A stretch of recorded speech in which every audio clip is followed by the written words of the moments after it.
Wag! Maawa ka! Wag!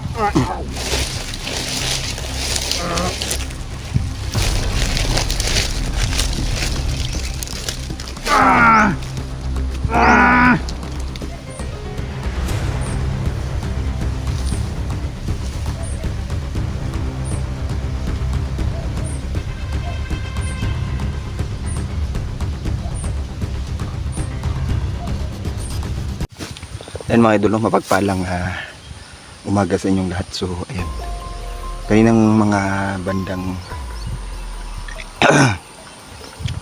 bandang alas 6 mga idol, pumunta si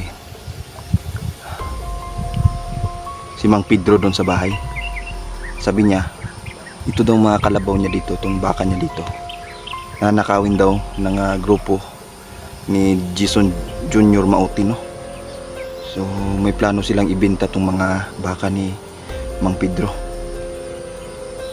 Ngayon, aabangan natin yung magnanakaw dito. Hindi ko alam kung anong purpose ba't nila nanakawin tong baka, no? Kasi ito na nga lang yung hanap buhay ng matanda. Aapihin pa nila ng todo, no? Itong kasi mga bakang to, ito na lang yung pag-asa ni Mang Pedro, no? Para mapatapos yung isang anak niya na nag-aaral sa UM. Ngayon, nalaman niya na nanakawin daw ni Jason Junior Mauti yung mga baka niya. So nangangamba siya, pumunta sa amin at na-report na din niya sa mga sundalo, barangay, yung gagawing pagnanakaw ni Jason Mauti, no? So yan, habang wala tayong ginagawa, total dito din naman tayo nakakampo, no? Nasa unahan lang yung kampo natin. Titignan lang natin, no? Kung ano yung gagawin ng grupo ng mga Mauti. So yan. Yan mga idol, yan, no? Kung makikita nyo yung mga bakang yan, yan, dalawa yan mga ka-idol. Ang inyong isa hindi masyadong makita dito kasi nandito lang, oh. Ayan, oh, nagtatago.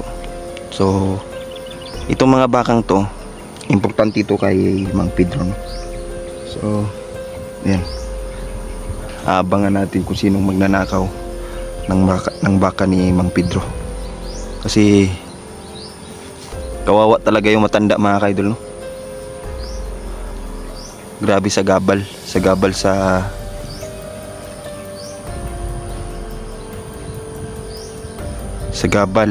itong mga taong to sa pamumuhay ng mga magsasaka dito.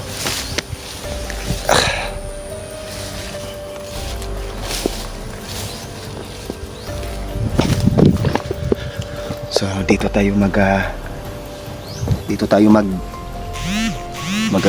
magmamasid-masid, no? Para makita natin kaagad. Panoorin muna natin kung ano yung gagawin nila, no? Kawawa si Mang Pedro mga ka-idol.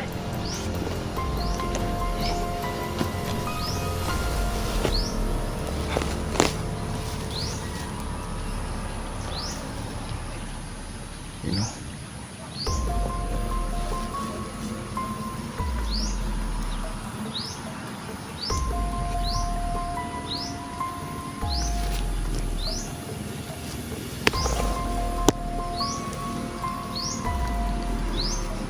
Panuurin muna natin, no, kung ano yung gagawin ng grupo ni Jason Mauti, no?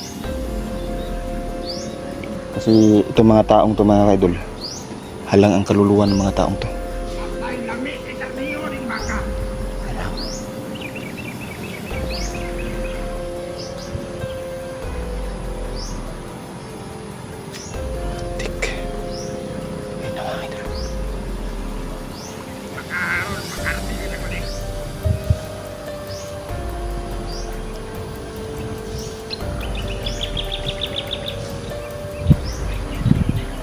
Tingnan muna natin kung ano yung gagawin.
hatag ang mga pusilo ang mga supply sa armas.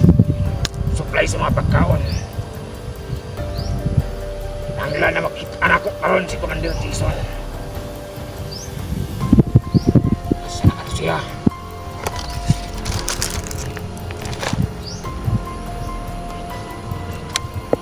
Wala nang problema. Pero, bibigyan nila kayo ng pagkain. Bibigyan nila kami.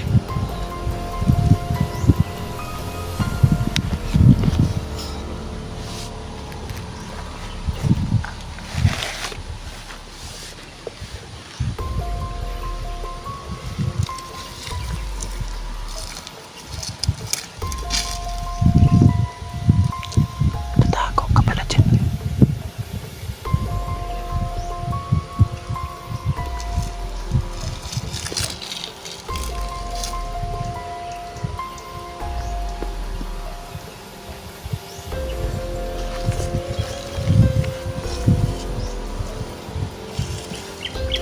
Tama.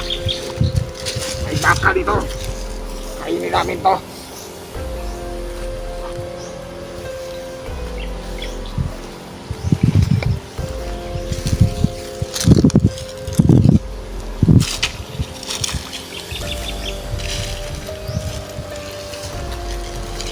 Nakita niya mga kaidol. Sino ka? Pinapato natin siya. Alam ko nagtatagulilong ka lang. Nakakamdaman kita kanina pa. Pakita ka. Hindi na bumubutok ang baril ko. Wala nang silbi. Marunong kang orasyon.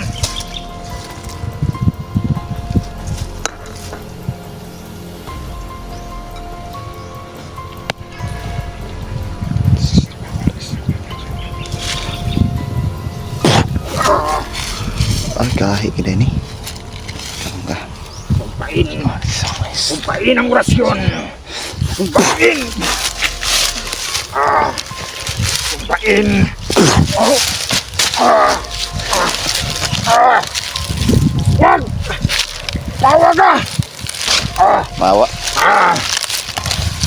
Bakit? Bakit ka maawa sa'yo?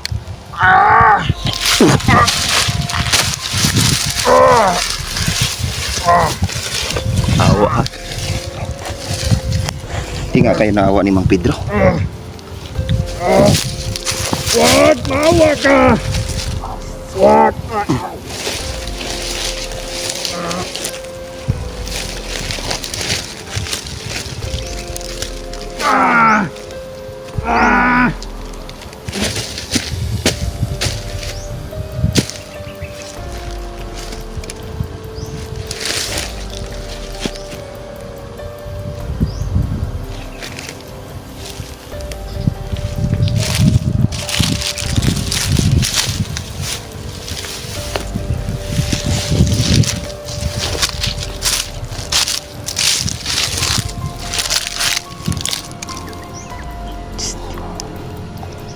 Jesus. Maraming grupo sila mga kaidol. No? Nababasa ko sa utak ng taong to. Marami sila.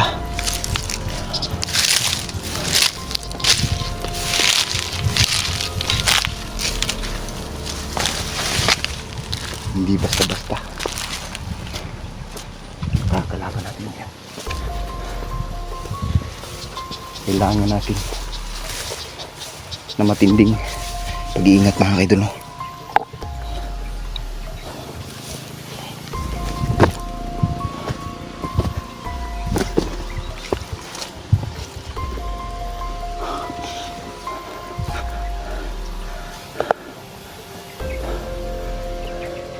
Kawawa ang mga tao dito mga kaidol.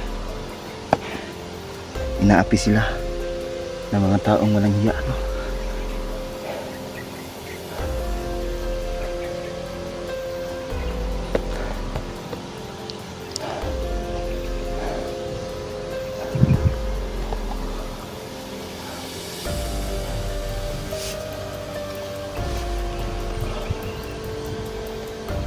Kailangan natin mag-ingat sa mga taong to.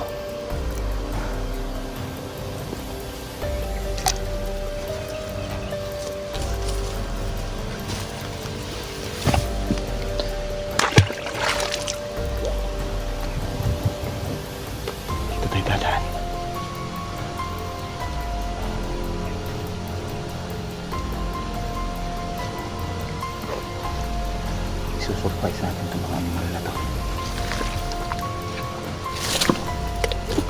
Ito mga pagnanakaw. Nanakaw. Mga walang puso.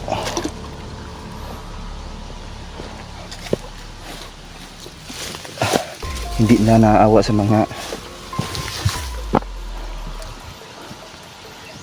magsasaka dito.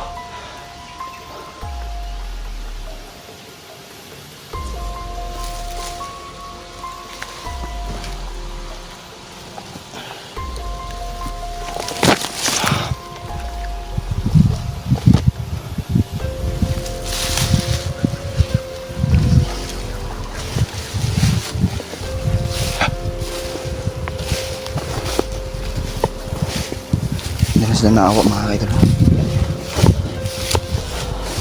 Naghihirap na nga yung mga tao, mas lalo pa nilang pinapahirapan. Nagkampo kami dyan sa unahan mga idol, no? Para masubaybayan natin kung ano ba talaga ang gagawin nila sa lugar na to. Hindi namin alam kung bakit aktibo sila dito.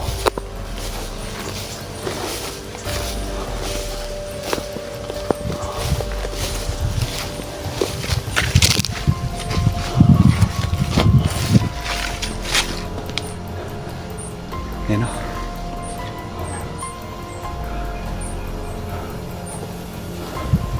Nagsubaybay lang tayo dito mga kaidol. Alam ko may darating pa. May darating pang mga kalaban.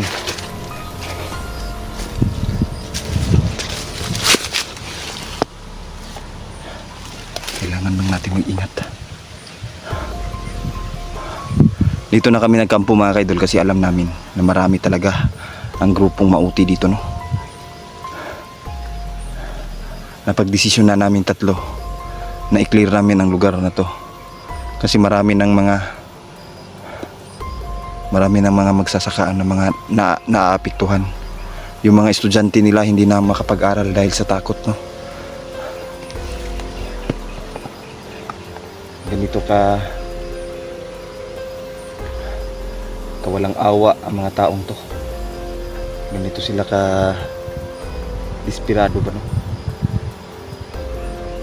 Ngayon napatay natin yung siguro nagsurbi yun. Inaantay siguro yung mga kasamahan niya, no? Para kunin nila yung baka na nakaano dyan.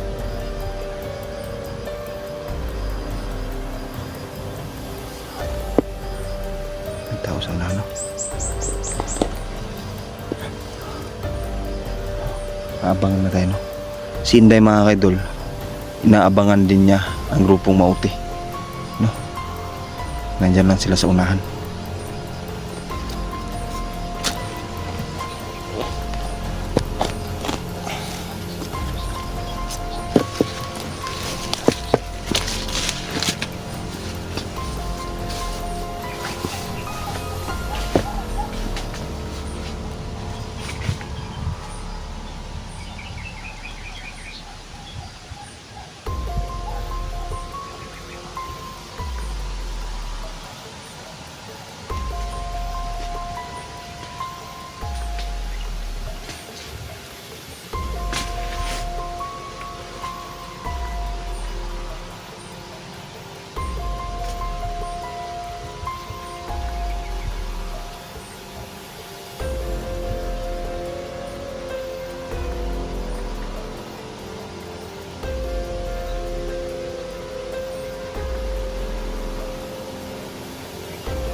Yung mga bangkay na napatay namin mga kaidol nung nakaraang araw, Tsaka kahapon, sinunog namin, no?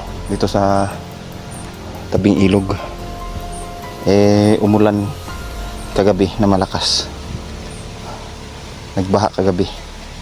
Kaya yung mga tira-tirang buto ng mga taong bandidong yun, no, na alagad ng mga demonyo, no, yung mga mauti group.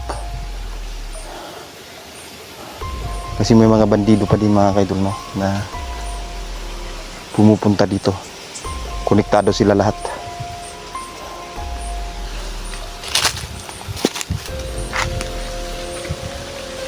Kaya ingat lang tayo, no.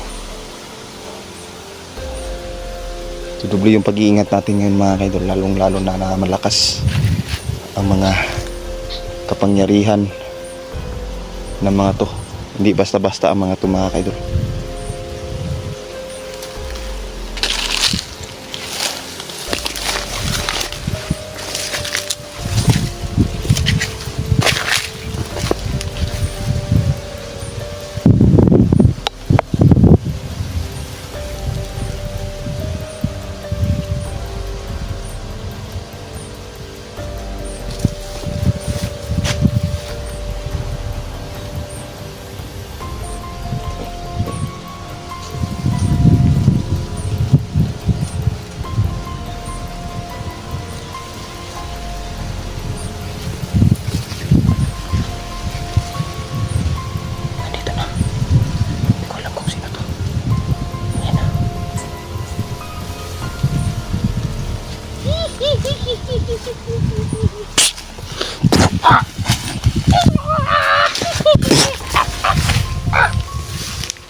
Alam mo ha,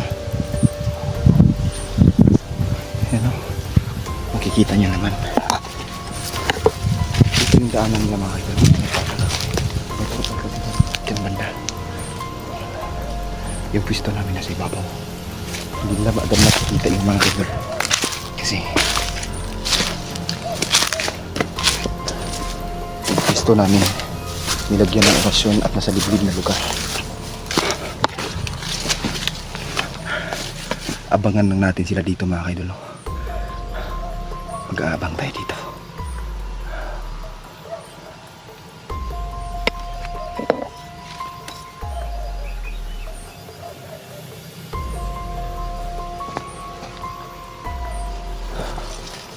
Yan o. Maganda yung lugar dito mga kaidol, no? Nakaka-relax. Kung makikita nyo, tignan nyo naman. Sobrang nakaka-relax ang lugar dito mga kaidol. Ano? Pero sa panahon ngayon, marami sila dito. Maraming mga bandido na nakakalat sa lugar na to. Kailangan natin mag-ingat palagi, no? Doble ingat lang tayo. Yan. Pupunta natin ngayon si Inday, no? Nagtataka ko kung bakit sobrang dami nila dito. Hindi sila agad maubos-ubos dahil sa panay-recruit ang mga matataas na tao sa kanilang grupo. Yung mga baguhan, no, pinapaikot nila sa pira, sa drugs, sa mga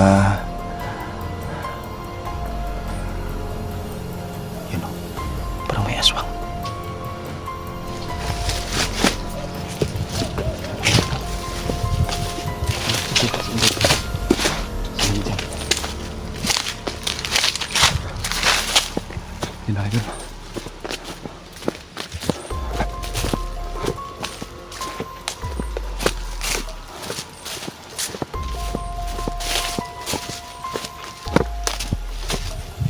Ganito na lang muna tayo mga kaidol. Titignan natin kung anong meron dun, kung anong nasa gupa ni Inday. Makikita natin yan ngayon.